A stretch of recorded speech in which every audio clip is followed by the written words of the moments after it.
Mladí ľudia, ktorým nie je ľahostajné, ako sa správame k životnému prostrediu, ako žijeme a čo jeme.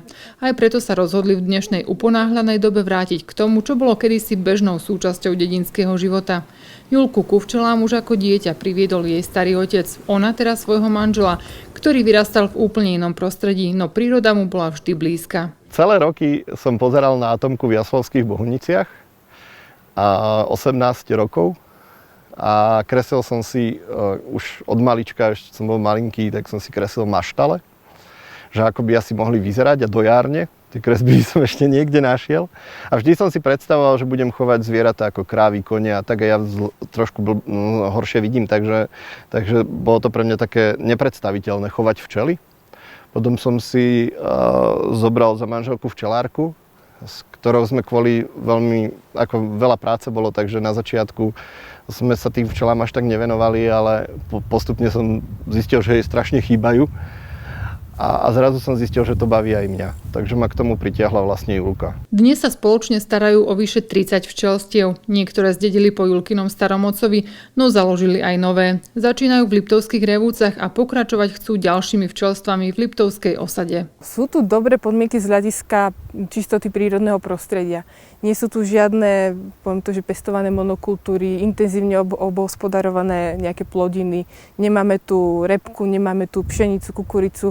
Nič, čo v podstate môže byť na jednu stranu pre včely dobré. Repka má veľmi dobrú znášku, ale zároveň pre včely veľmi toxické, pretože tie chemické zásahy, ktoré na tú repku idú, sú veľmi intenzívne a pre včely môžu byť dokonca škodlivé, takže môže celé včelstvo, celá včelnica padnúť.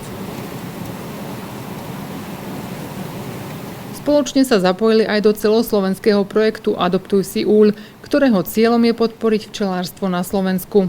Čo sa týka projektu Adoptuj si úľ, cez webovú stránku adoptujul.sk si mohli ľudia zvoliť včelára, ktorého podporili sumou cca 100 eur, ktorú tento včelár použil na založenie nového včelstva, nákup úľa a v podstate založenie včelej rodiny s tým, že títo adopcovia v priebehu roka hneď po adopcii dostali 2,5 kg medíku zo zásob včelára a potom hneď z prvého točenia, vytáčania z toho vlastného adoptovaného úľa ďalších 2,5 kg medu. Dnes má takto úľ adoptovaných 26 rodín. Svoj úľ si sami pomenovali a pravidelne môžu so včelárom komunikovať o tom, ako sa darí včelám. Keďže o takúto formu podpory včelárstva je veľký záujem, Martinovičovci by v ďalšom roku chceli včelstva rozšíriť. Aj toto je vraj cesta, ako opäť zvýšiť počet včelstiev na Slovensku. Hoci situácia u nás nie je taká dramatická ako inde v Európe, za posledných 20 rokov sa počet znížil o polovicu. Ľudia v podstate vnímajú včely cez tie poháriky medu a často sa nás pýtajú, že koľko medu sme tento rok vytočili.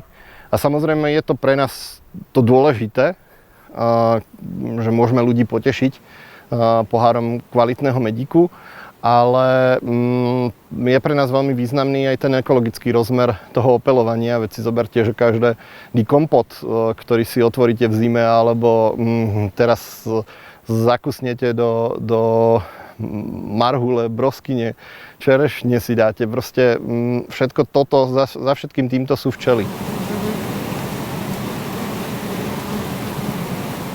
Dnes sa včelárstvu venujú skôr starší včelári, aj preto je podľa Martinovičovcov dôležité pritiahnuť pozornosť mladých.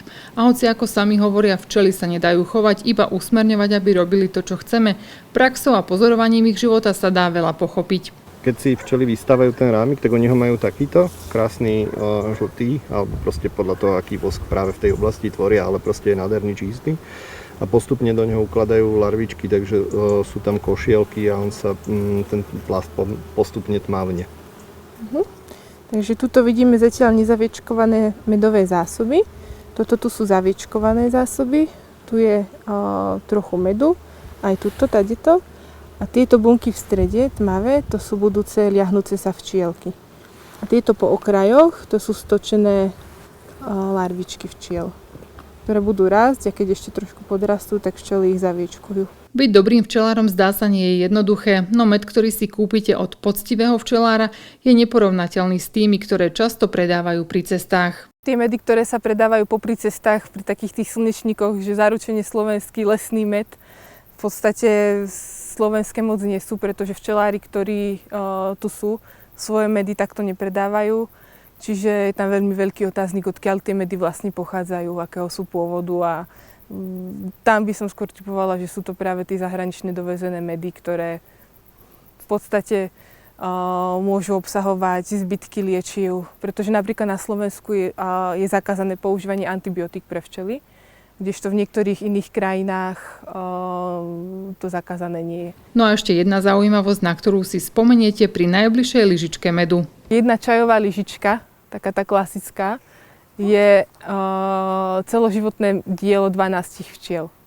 Čiže 12 včiel sa urobí, zomrie na to, aby sme my mali jednu jedinú čajovú lyžičku.